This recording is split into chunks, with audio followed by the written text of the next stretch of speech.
Good morning, ladies and gentlemen. Welcome to our weekly Parsha Shiur. This Shabbos is Shabbos Mevorchim Elul, which means it's time to start getting ready for Rosh Hashanah. We start blowing shofar, please God, on Monday morning. And this week's Parsha is Parshas Re'eh. If you have a Chumash in front of you, we're going to learn about a mitzvah called the mitzvah of Ir Hanidachas. Literally, the translation of Ir Hanidachas means a rejected or a pushed away city. If you have a Chumash in front of you, we're in Perek Yud Gimel, Pasuk Yud Gimel, 13th chapter, 13th Pasuk. The only introduction I want to give to this mitzvah is this. You know, one of the names for Devarim is, of course, Mishnah Torah. Mishnah Torah means a repetition of the Torah. That's because most of the mitzvahs that are talked about in Chumash Devarim are repetition. They've been reported before, they've been taught before somewhere in the Torah, and are being repeated here in Chumash Devarim. There are a few exceptions of mitzvahs that are taught for the first and only time in Chumash Devarim.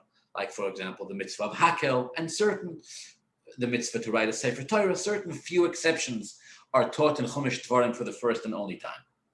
One of these exceptions, one of these unique mitzvahs that are taught only once in Chumash Dvarim is this mitzvah of Ir Hanidachas. And you're probably already familiar with the mitzvah. I'm sure you've heard of it before. In fact, even the name of the mitzvah, Ir Hanidachas, has become sort of like an expression. You know, if you want to talk about a city that has gone off the rails, a city in which all the inhabitants or the vast majority of the inhabitants of that city or of that community, you know, are of a certain mindset, and you want to express that you feel that that mindset or that approach or that attitude is unhealthy or dangerous or not in line with the Torah, then you'll say, that city is an Ir Hanidachas, right? Or that community, they're like an Ir Hanidachas. Or, if there's shul politics or something like that, you'll go, that shul is an Ir Hanidachas or something like that. It means it's an expression, it's a term in which we express how an entire community or an entire group of individuals, go off the rails and collectively, in a sort of mob mentality type of situation, they take on a certain approach and they go off the derech, they go off the beaten path with it. All right, so the mitzvah in this week's Parsha, in Parshas Re'eh, is articulated in a grand total of 7 psukim, and it's actually an incredible mitzvah. As usual, the Torah provides very few details, very few specifics with regard to what exactly is going on here. The Gemara fills in many of the details, and later commentaries even more details than that. What's the story?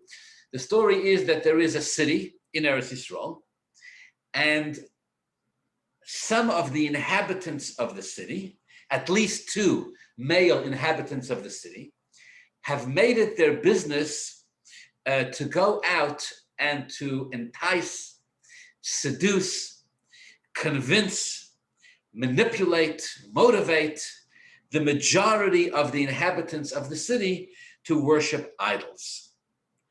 And they succeed.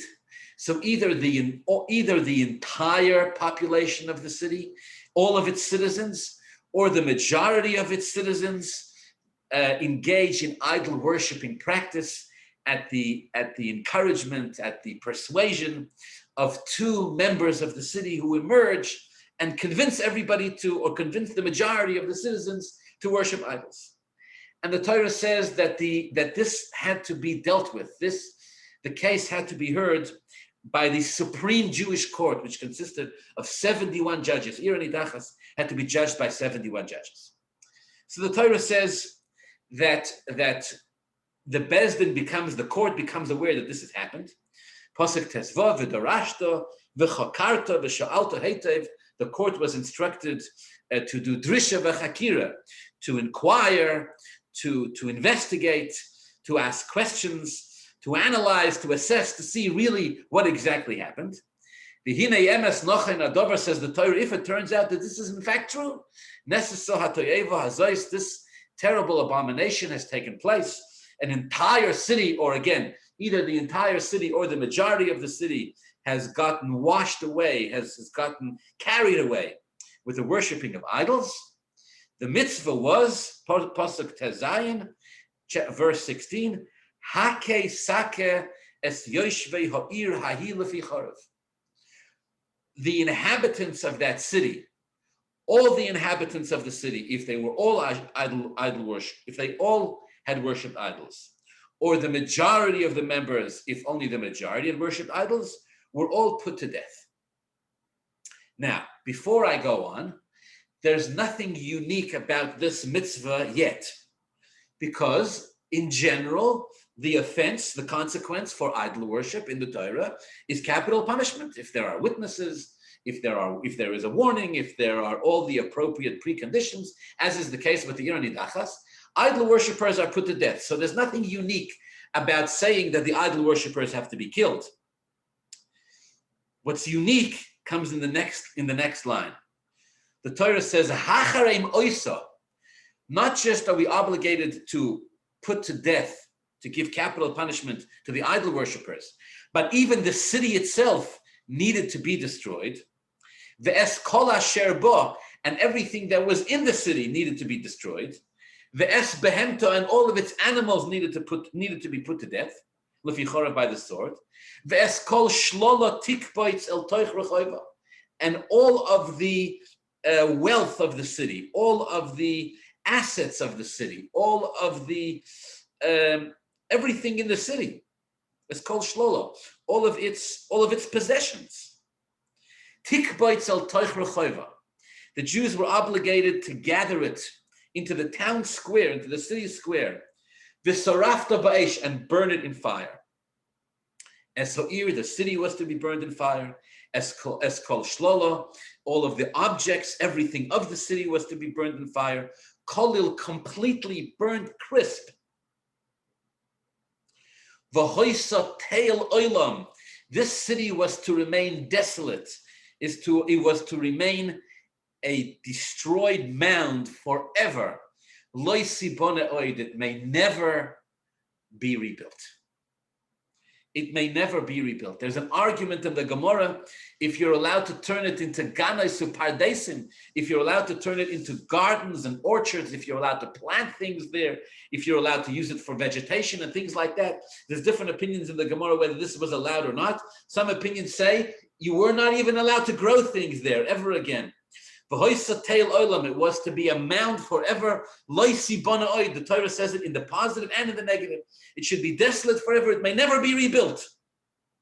You're not even allowed to use it to plant things, to make it into a garden, botanical gardens. It may never be developed. That's the mitzvah. The Torah goes on to say that nobody was allowed to take anything from the city. Nobody was allowed to rescue or to salvage any objects, the jewelry, the wealth, the gold, the money, the animals, the livestock, nothing. It had to be wiped out completely. Okay. Maimonides, the Rambam, in talking about this mitzvah, he he explains what's perhaps a fairly obvious point, but the Rambam articulates it. The Rambam says that actually this would take the form of a sort of civil war. In other words, it was anticipated, it was expected that the citizens of the city would be ready to stand up and defend themselves. You're talking about a city, you're talking about a significant group of Jews. It was expected that the Jews would be ready to rise up and defend themselves. And so the Jewish nation, under the leadership of the Bezdin, would actually employ the Jewish army against one of its own cities, which had become so deeply and so totally perverted and defiled that the army gathered around the city, laid siege on it. They set up different courts to see who was obligated to get capital punishment and who not. They would gather all of the objects of the city. They would destroy it, and they were never allowed to rebuild it. Okay. By the way, the Rambam Maimonides also brings that the Jews, there were certain exceptions to this rule. There were certain cities that even if the entire population of the city would become idol worshippers, the cities were never destroyed. The individuals who had worshipped idols perhaps would be put to death, as every Jewish idol worshipper did. But the city, there are certain exceptions. The cities were never destroyed. For example, the Rambam says, no city on the borders of Eretz Yisrael was ever allowed to be treated as an Ir Anidachas.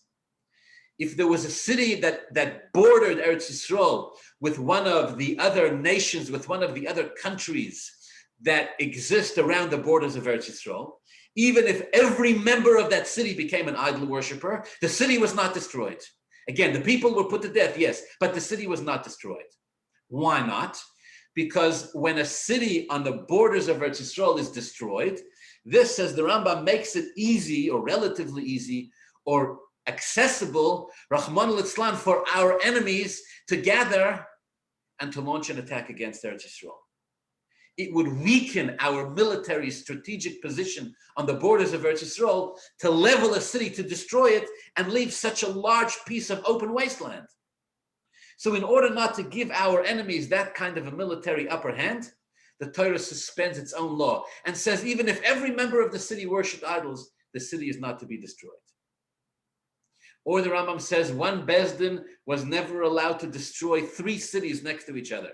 If 3 cities next to each other became an Ir Nidachas, you would only destroy 2 out of the 3 cities, not all 3, because again, the idea is the same, not to leave such an open, empty space in Eretz Yisrael. It could give our enemies perhaps an upper hand.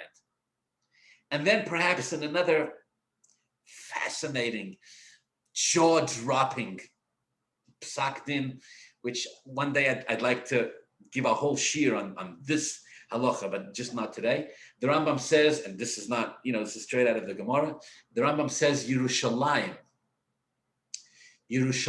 was never allowed to be made into an Ir Nidachas, which is just an absolutely shocking din.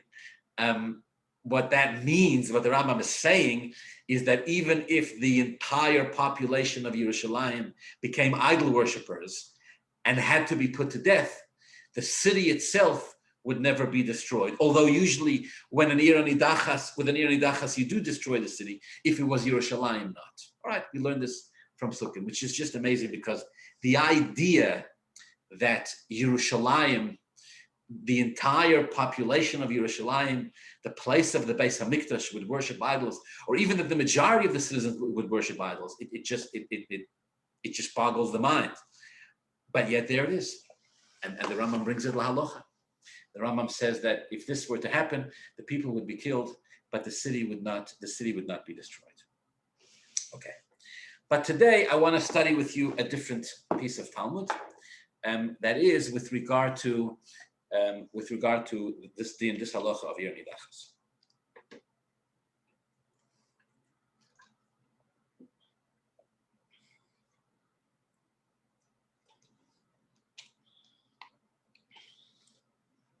So this today I'm studying with you from Masechta Sanhedrin, Daf Ayin Aleph, page 71a. The Gemara here actually is talking about something called a Ben Soira Umayra, which is a different mitzvah, also another example of a mitzvah which appears in Chumash Dvorim for the first time. Ben Soira Umayra, you all know this mitzvah. This is a wayward and rebellious son who also receives capital punishment as a young man. But the Gemara, I'll study it with you. The Gemara begins talking about Ben Soira Umayra, and from there it goes into the discussion about Ir Nidachas. The Gemara says like this: Rabbi Yehuda Omer, Gemara Sanhedrin Ayin Aleph, page 71a.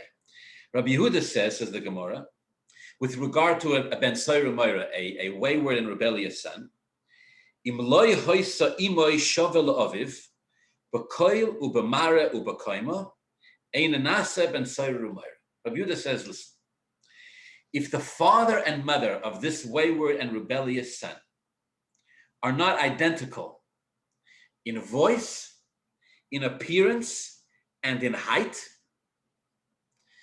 then the son, even if all other conditions were met, even if he stole the right amount of money, and even if he ate the right amount of meat and drank the right amount of wine in the right way and in the right place and at the right time, at the right stage of life, etc., and even if his parents brought him to Bezdin, and even if the Ben Soyer Moira's parents want him to be put to death, if his parents, says the Gemara, says Rabbi Yehuda, are not identical in their voice, in their appearance, if they don't sound the same, if they don't look the same, and if they're not the same height, Bezdin would look at them and say, you two, father and mother, you look different, or you sound different, or you're of different height.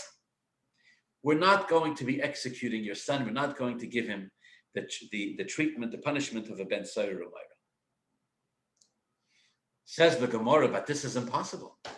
No two human beings ever sound the same. No two human beings ever look the same. And no two human beings are exactly the same height. Even two men are not going to look the same, sound the same, and be exactly the same height. Even two women can't sound the same. There's no such thing. Definitely, if one is a man, when you ever met a couple, one is a man, one is a woman, they sound the same, they look the same, they have the same. There's no such thing. Is it some kind of a joke? Right? People say after couples have been married for many years, they start looking alike. All right, maybe there's some resemblance.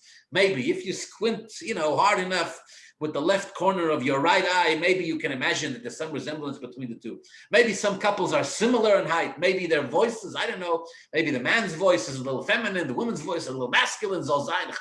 But they should be the same. And in all three, height, appearance, and voice. What kind of ridiculous law is that? There's no such thing. Says the Gemara, you're right. There's no such thing. Ben Soyer Moira, says the Gemara, loy hoya v'loy osid liyos. Ben Soyer Moira never was and never will be. No such thing. It's impossible. V'lomo nichtav, says the Gemara. So why the Gemara? Why the Torah write it if it's not possible? It never was and it never will be. Droish v'kabel schar, answers the Gemara. Hashem gave us this mitzvah so that we can study it like we're doing a little bit today and be rewarded for it. It's a mitzvah which is purely theoretical, not practical. It never was, it never will be, it's not possible. Hashem only gave it to us as one of the 613 mitzvahs for us to learn about, expound upon, receive reward. All right, obviously the Gemara means that there's insights in this mitzvah in a spiritual sense, in a abstract sense that we can deduce from this, etc. All right.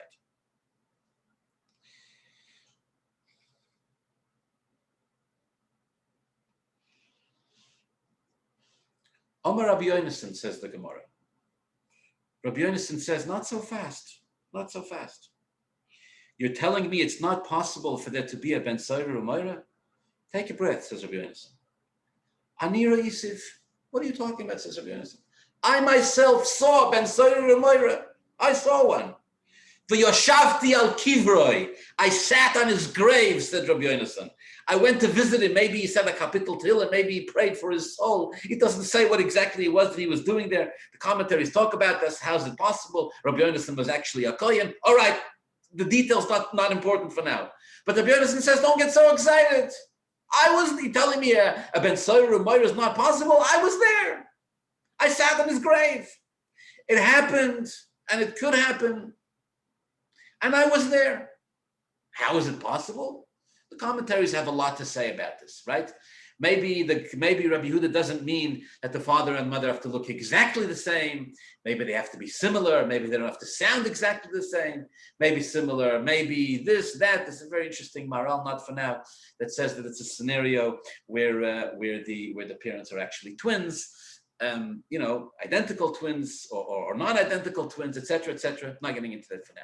Rabbi Yonason says it's possible, and I was there. All right. Now let's go to the piece of Talmud that I wanted to study with you today. Right after that, says the Gemara, we have exactly the same argument as we do concerning a Ben Soyer Umayra, whether it happened or didn't, whether it's possible or not. We have it concerning Ir Nidachas. One opinion, says the Gemara, Says, quote, Ir hanidachas loy hoysav loy asidoliyos. Opinion number one says there never was an Ir hanidachas and there never will be. It's not possible. Why did the Torah talk about it? If it's not possible, why did the Torah talk about it? Drosh v'kabel schar, same answer. The Torah wants us to study this mitzvah, to teach this mitzvah, to learn lessons from it, to be rewarded for studying it. It's one of the 613 mitzvahs, but it's impossible. Says the Gemara, who said that? Why is it impossible? Open your hearts, my friends. Says the Gemara, Rabbi Eliezer, this goes according to the opinion of Rabbi Eliezer.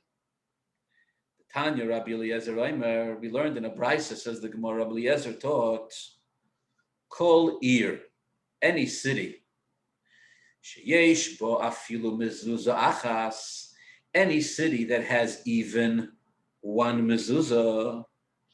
If a city has even one mezuzah, eina nasa ir anidachas, that city will never be an ir anidachas. That city will never be destroyed. If it says Rabbi Eliezer, if a city has even one mezuzah, that city will never become an Ir Nidachas. Sanhedrin Daf Ayin Aleph Amud Aleph. One mezuzah will save the entire city. Says the Gemara, why? My time, what's the reason? A city in which all the inhabitants are idol worshippers, every single one of them. You're going to save the whole city because of one mezuzah? Says the Gemara, read the pasuk that we just read in our Parsha, Parsha Rei. Omar Cross says the pasuk, Ves kol shlola tikpa itzal toich rechoiva v'sarafta b'eish. Says the Gemara, what's the pasuk say? You have to gather together all the possessions, all the assets, all the spoils, all the possessions of the city. You have to gather it into an open square. The sarafta ba'esh, and burn it in fire. Nu, says the Gemara, v'kivan de'i ika mezuzah lo yefsher. If there's even one mezuzah, you're allowed to take a mezuzah off a dorach, monol tzlan, and burn it. It's a biblical transgression. Lo yisasem came. We learned it from another pasuk, also in this week's parsha. Lo yisasem came l'Hashem Elokeichem. You're not allowed to take holy objects. You're not allowed to take sifrei Torah, tefillin, mezuzahs, Svarim, you're not allowed to treat them disrespectfully. You're not allowed to destroy them. Definitely, you're not allowed to burn them in fire. It's a biblical violation. So obviously, says the Gemara, the Torah doesn't mean a scenario where there's even one mezuzah in the entire city. And to say that you're going to gather some of the assets of the city, some of the possessions of the city, and not all the possessions of the city, to say that you're going to burn only what you're allowed to and not what you're not allowed to, is not what the Torah says. The Torah says, quote, Ves kol shlola.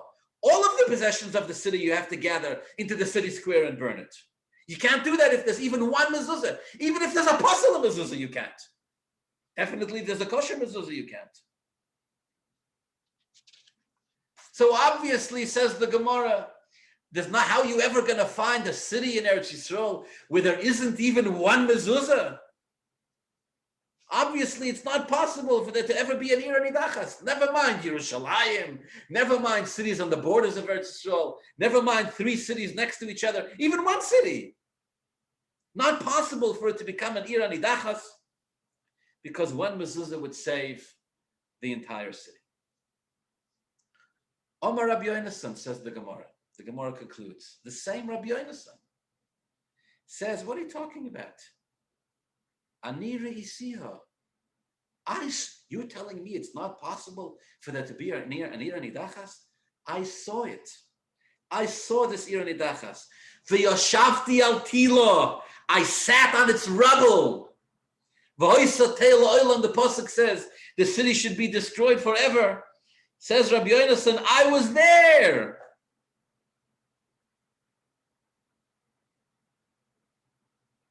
I sat on the rubble of the destroyed city.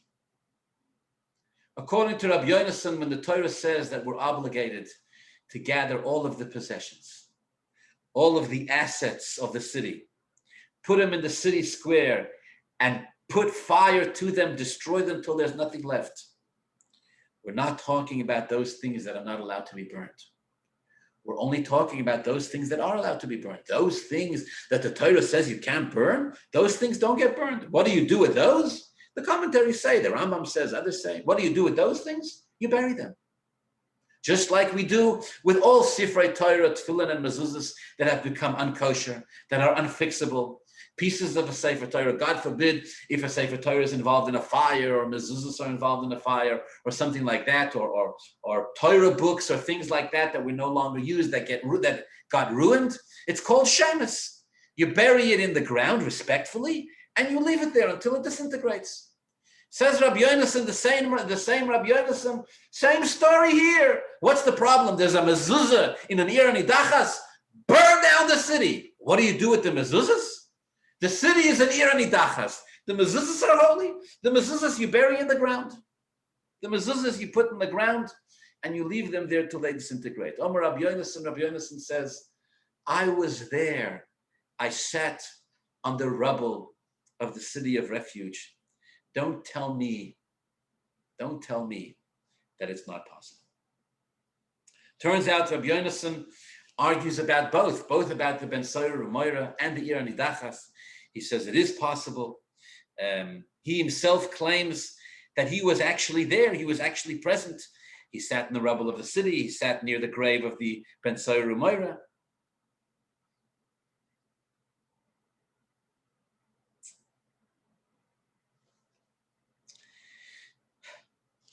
These are the two opinions. These are the two opinions as recorded in the Gemara. There is an obvious difficulty, actually, which I don't really want to get into now, about understanding this Gemara, which is how can you have what's called a machlokas b'metzias. A machlokas b'metzias means how can you have an argument about a reality? In other words, how can intelligent, logical rabbis sit and argue over whether something happened or whether something didn't happen? I mean, there either was a Ben Soyer Umoira or there wasn't. If Rabbi Yonason says he sat on his grave, then why doesn't he let us know where that grave is, and we can all go there and see it for ourselves? And if on the Matzeva it says, Poin Nitman Ben Soyer Umoira, then obviously, Ben Soyer Umoira did happen. But the same thing with Ir Nidachas. I mean, if Rabbi Yonason says I was there, I sat on the rubble of the city, then why doesn't he tell us which city it was? Let's go there and let's see. There's obviously a city somewhere in Eretz Yisrael, according to Rabbi Yonason, which was destroyed as an Ir Nidachas, and if that is the case, then it's never allowed to be rebuilt ever, never allowed to be rebuilt. So if according to Rabbi Yonason, if there's such a city, why doesn't he tell us which city it was? Let's go there and see for ourselves. And if he's not telling us, if he doesn't know, he doesn't remember. I mean, was there a city that was destroyed? Was there not a city that was destroyed? There's obviously a halachic argument over here as to how these mitzvahs exactly work. But it's not the part that I want to focus on today. Today, I want to focus on these two opposing ideas of the Gemara, these two perspectives of the Gemara. One perspective is that one mezuzah will save an entire Ir Hanidachas. One perspective is that if an entire city worships idols, the city has become so perverted, so deeply entrenched in the mindset, in the sins, in the idolatrous ways, right? I don't want to list the names of any cities in particular, but I'm sure you can all think of a city or two somewhere in the world which has just become notorious for immorality, for perversion, for adults behaving like behemoths, like human beings, conducting themselves like animals, etc. Ir Nidachas. One opinion in the Gemara says the entire city will be saved. Im yesh bo afilu mezuzah achas.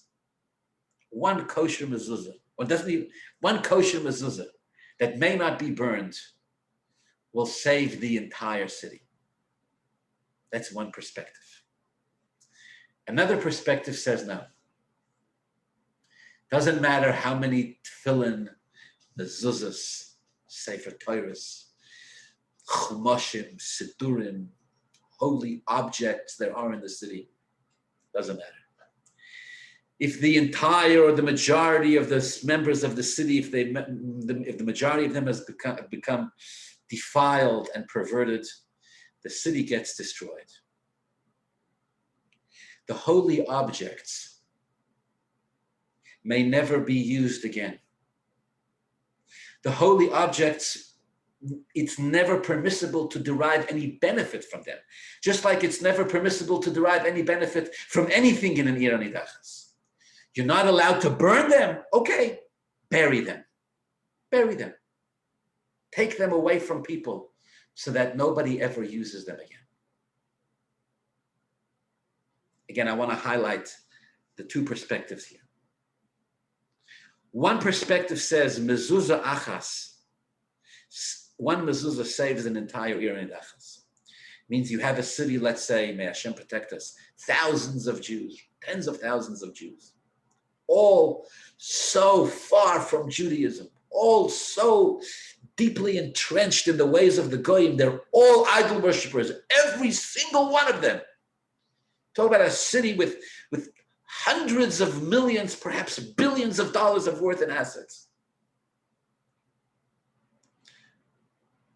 One perspective says, if there is one kosher mezuzah, one mezuzah in that entire city, one mezuzah, this is mind-boggling, one mezuzah in the entire city will be saved, not the idol worshippers themselves. The idol worshippers themselves, the Jews, capital punishment. But the city, the assets, the everything else, the city as a city, the municipal value of the city is salvaged in the schus of one mezuzah. The other perspective is the exact opposite. No. The other perspective says, as long as there are 100 citizens of the city, which is the minimum requirement for an Ir Nidachas, 100 citizens, and the majority of them have worshipped idols, let's say 51, the entire city needs to be destroyed. What if the city is packed with mezuzahs and sifrei Torah and tefillin and holy objects, dvarim shebekdusha? They all have to be buried. They may never be used again. You may never take into your hands even a single object from the city. Even the holiest of things have to be buried in the ground, never to be seen from, never to be seen of, never to be used ever again. I'm sure you know exactly where I'm headed with this. You see, my friends, nothing and no one in this world is completely holy. I shouldn't say nothing. Very few individuals, very few things in this world are completely holy or completely evil. Even the holiest of individuals, even the greatest of experiences, even the holiest days of the year, the holiest moments, Yom Kippur, etc., always have a little something. There's always some challenge. There's always some, even Odom Rishon in Gan Eden, in paradise, Yitzir Kapel Shel HaKadosh Baruch Hu, handmade by Hashem himself. Even he had something the Yetzer Hara managed to get to him. Got him to sin, eat from the Eitz Hadas, etc. And even individuals who seem so perverted and so base and such idol worshipping, either conceptually or actually individuals, even they perhaps have somewhere hidden within them mezuzah achas, one mezuzah. So which way is it? Do I say one mezuzah can save the entire city? Do I say that one mezuzah, if there's some drop of godliness, if there's some Yiddish neshama hidden deep in there, if somewhere in the city I can find one mezuzah, what Reb Nachman of Breslov calls nakuda toiva, If there's one good thing, one good point somewhere, I can say that this one little good drop can save the entire city. Or do I say no? Or do I say the perversion of the city will contaminate everything it comes in contact with? It'll contaminate the tefillin and the mezuzahs and the sifrei Torah, and everything will have to be buried. As a result of, it'll be guilty by association, as a result of the fact that it was present in a city of refuge. Which way does it go? Does the mezuzah save the city, or does the city contaminate the mezuzah? Does the mezuzah have to be buried because it was attached to a door, that was attached to a home, that was attached to a city in which 51% were idol worshippers, and the mezuzah may never be used again? Does the name of Hashem on that mezuzah have to sit in the ground forever because of its association? Or do I say that an entire city that is connected to even one mezuzah escapes destruction? The entire city is saved in the schus, in the merit of this one mezuzah. I want to share with you a story. Not long after the first astronauts, the first United States astronauts, took their famous first walk on the moon, not long after that, there was in Crown Heights on Eastern Parkway, the Lubavitcher Rebbe held a farbrengen, held a gathering. And he spoke. And as many did, he spoke then about this unbelievable phenomenon that had taken the world's breath away, where human beings, for the first time in known human history, human beings had walked on the moon. They had taken that small step for a man and that giant leap for mankind. And the Rebbe said like this, the Rebbe said something very interesting. The Rebbe said not long ago, he said he had the opportunity to listen to a radio talk show. Listen to this. He said where one of his Hasidim, I believe it was, if I got the story correct, it was one of his shluchim, one of his emissaries in Tennessee. He said one of my shluchim or one of my Hasidim, or maybe he didn't give any details. He said somebody was interviewed by a radio talk show host. And the radio talk show host was tough on his rabbi guest. You know, he gave him a run for his money. He turns to his listeners and he says, Rabbi, is it true that according to Torah law, if a Jew eats non-kosher food, in biblical times, the punishment for that was 39 lashes. And just, to drive his point home, he tells his listeners, he says, I want you to understand what that means.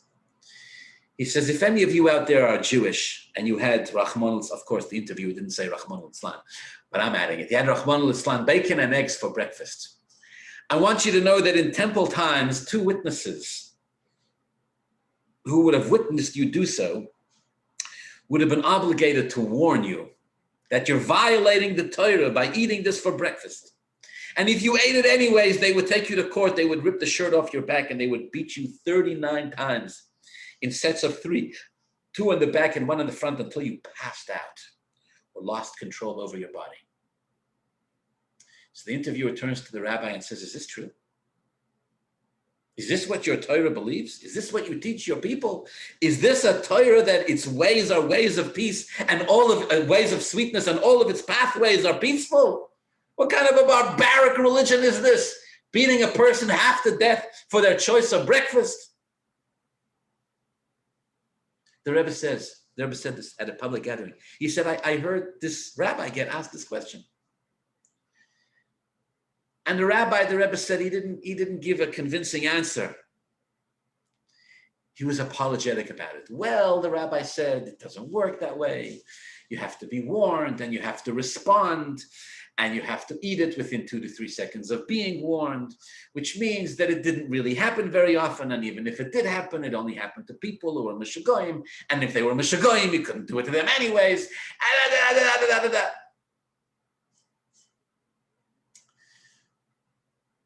The Rebbe said he didn't answer the question. I'll tell you what I think he should have said. The Rebbe said he should have provided the following imagery. Imagine, says the Lubavitcher Rebbe, the astronauts that are headed to the moon are strapped into their spacesuits in the spaceship. And the spaceship is about to launch into space where they're going to do the first walk of human beings on the moon. The entire world is watching.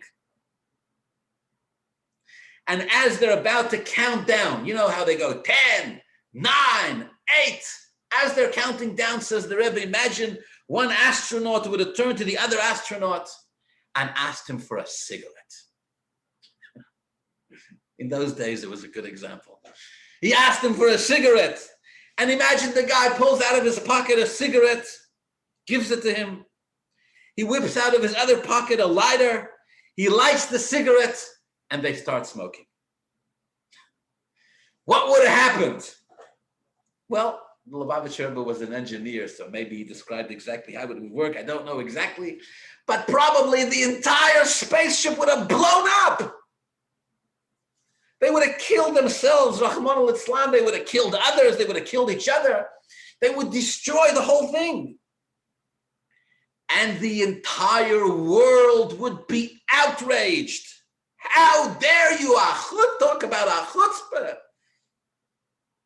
Wait a second, says the Rebbe. But what if the astronaut were to conceptually argue that my smoking of a cigarette is nobody else's business? Whose business is it what I smoke? Whose business is it when I smoke? And whose business is it what I eat for breakfast? I won't tell you what and when to smoke, and you don't tell me what and when to smoke. Says the Rebbe, obviously that would be a preposterously, ridiculously stupid argument. You can smoke whatever you want, whenever you want in your own backyard. Of course. We believe in rights in this country. Of course. In your own home, in your own privacy, where it doesn't affect others. Gesundheit, do whatever you want. But to place the entire space mission in jeopardy by your silly, flippant decision, that's the greatest travesty against all of humanity. Think about how much was invested in this moment. The money, the time, the resources, the energy, the hopes and the prayers of millions and billions of human beings all over the world who are fascinated with this, who want to see a human being walk on the moon for whatever reason captures our imagination. You're going to put that in jeopardy because you want to smoke? For this, you deserve not just 39 lashes. For this, you deserve much more. Nobody, says the Rebbe, would have a hard time understanding that a decision made by the astronauts at this moment as they're sitting in the spaceship about to be launched, counting down 10, 9, 8, 7, 6, the tiniest of decisions made at this moment affect the entire mission, which carries with itself millions of dollars of resources, of energy, of work, the hope of a country and of a people. You can't put that in jeopardy in a selfish moment. Says the Rebbe, that's what the rabbi should have answered. He should have told the interviewer, you think what a Jew eats for breakfast is his business and nobody else's. You think the way a Jew leads his life is his own private affair and nobody else cares, nobody else is invested. What are you talking about? Says the Rebbe. The rabbi should have told this interviewer. The Jewish existence is miraculous. From day one, from Avraham Avinu, we're here on a journey. The whole thing, all of Jewish history is one golden chain from Avraham Avinu till the coming of Mashiach. We need every Jew along the way. We need everybody's Torah learning. We need everybody's mitzvah performance. What you eat, what you and I eat for breakfast, the decisions that you and I make affect the entire world spiritually, affect all of Jewish history spiritually. Avraham Avinu, Yitzchak Avinu, Yaakov Avinu, Moshe Rabbeinu beg and plead with every Jew to keep kosher and to keep Shabbos and to live as a Jew should live. If a Jew violates that flippantly and uncaringly, you're wondering why we give him 39 lashes. If anything, 39 lashes is too kind. How dare you place the entire Jewish nation in danger? He quoted that famous Rambam. The Rambam says that a Jew, every moment of his life, should view the entire world to be hanging in the balance. 50% mitzvahs, 50% zechusim, 50% the opposite. And my next action, my next word, my next thought will determine the future of the world and of humanity.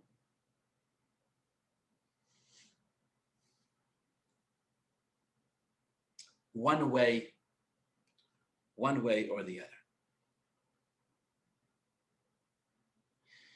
If this is true in a negative sense, if one cigarette can blow up the entire spaceship and decimate millions of dollars and dash the hopes of millions of human beings and destroy a mission that was set into motion with the investment of an entire people,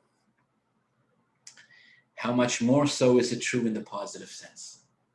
How much more so is it possible for one mezuzah, so to speak, or one mitzvah to carry and to elevate and to promote all of our lives and everything that we've experienced and all that we stand for. So what's the Gemara saying? Which one is it? Does the mezuzah carry the city, or does the city bury the mezuzah? Does the Irani Dachas take down with it everything that's connected to it? Or does the mezuzah elevate everything that's connected to it? Which one is it? Droish v'kabel schar, says the Gemara. Study it and be rewarded.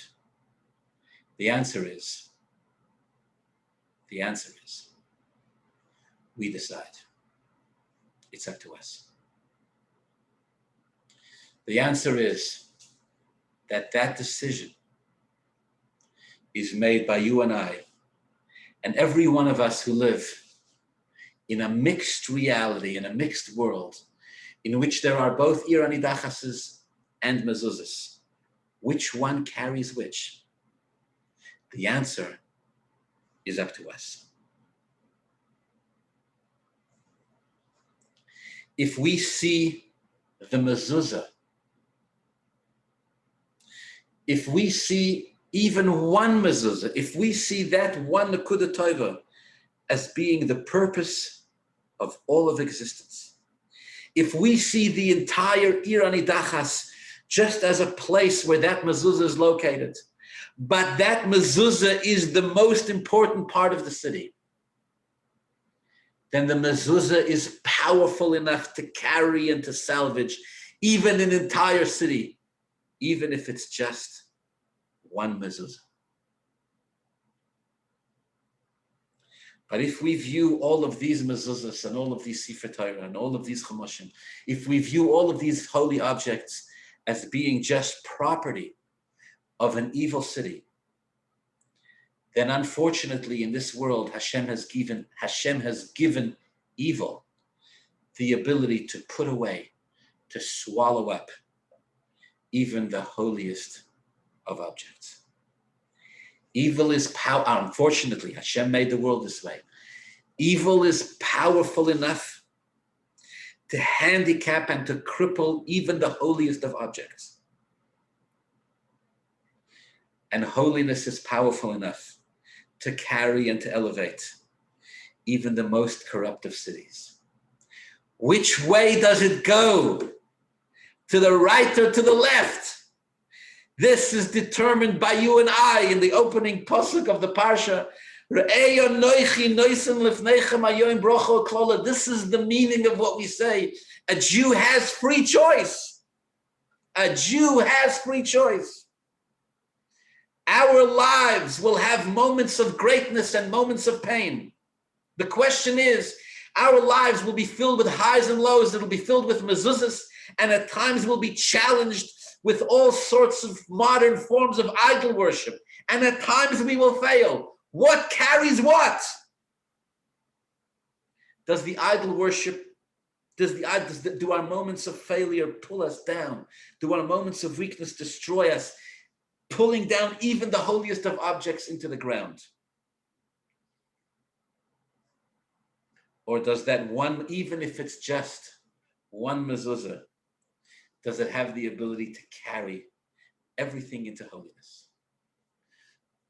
We decide, because our perspective determines in the end whether it goes this way, whether it goes that way.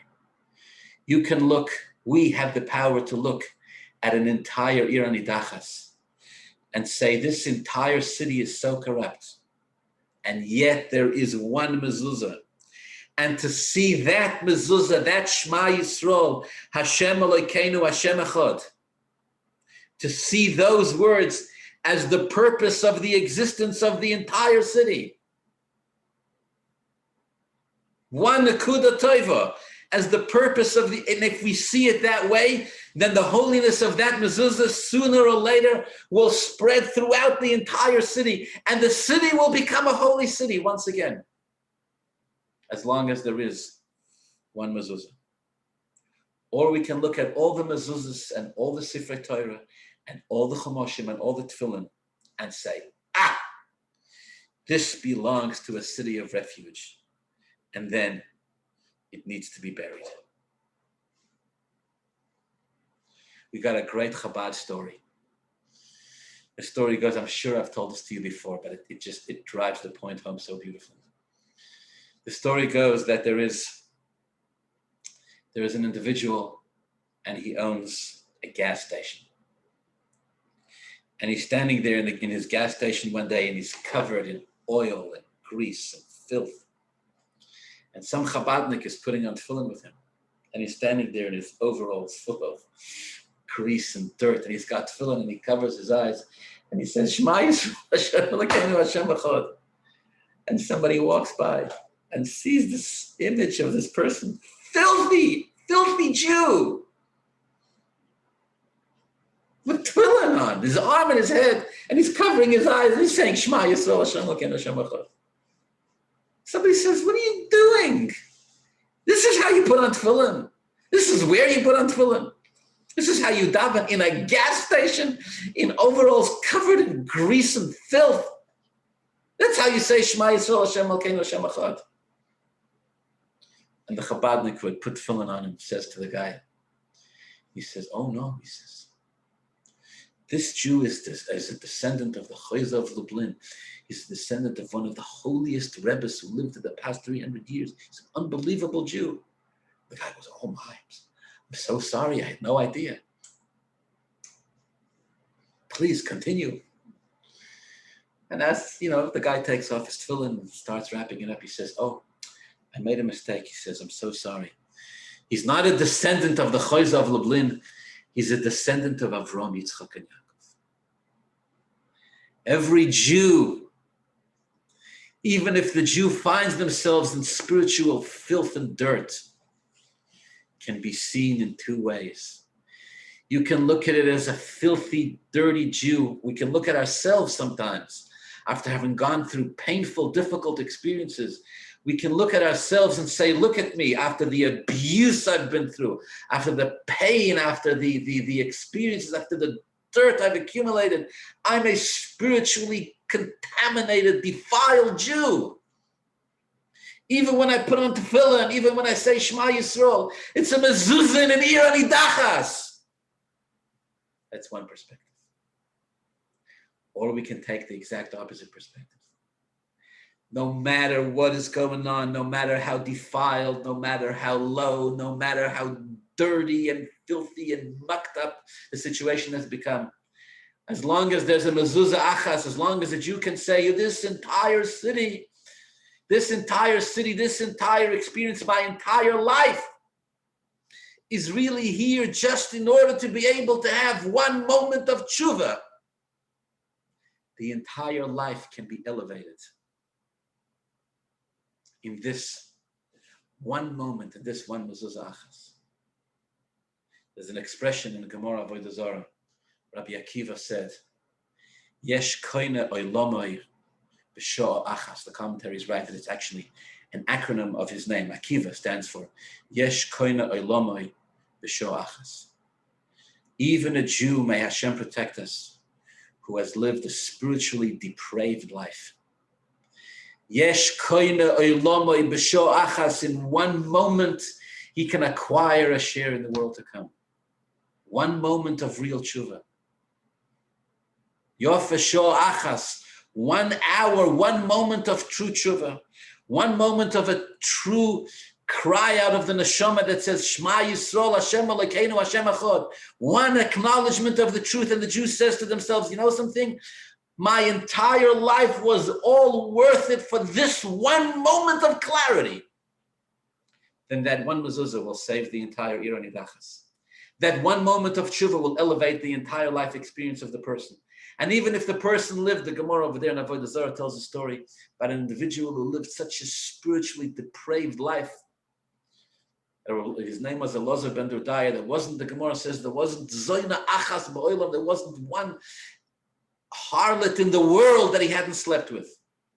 And in the last moment of his life, he did tshuva. Rabbi Akiva said, Yesh koine olamai b'sho achas. 1 mezuzah can save the entire city of refuge. Or Rahman al-Islam, the opposite. Or a person can tell themselves, can see themselves as a city that needs to be destroyed. Look at someone else and say, this needs to be destroyed. If you've decided that something is no good, if you've colored it with a perspective, with glasses that sees it as negative and unsalvageable, then no matter how much Torah you throw in there, and no matter how many mezuzahs you throw in there, and no matter how much tefillin you throw in there, it's not going to change your perspective if you've given up and you've decided that the city needs to be destroyed. And even the Sifrei Torah and the tefillin and the mezuzahs will not be able to save it. In the end, the Gemara says, we decide. We have to choose our own ra'eh, our own perspective on ourselves. The Torah pleads with every one of us to take the perspective of life and to learn to see that even one nakuda tova, even a little bit of light, even one good thing can salvage, can save an entire city, can save everything around it, can save everything that's connected to it.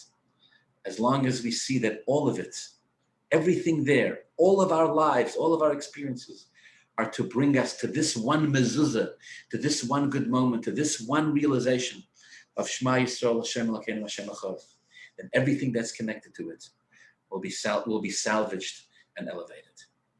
Wishing you all a wonderful Shabbos, and a wonderful Rosh Chodesh, and a wonderful month of Elul. It should be a kasiva v'chasima tova, a good, sweet year for all of us. Amen. Ken Yehi Ratzon.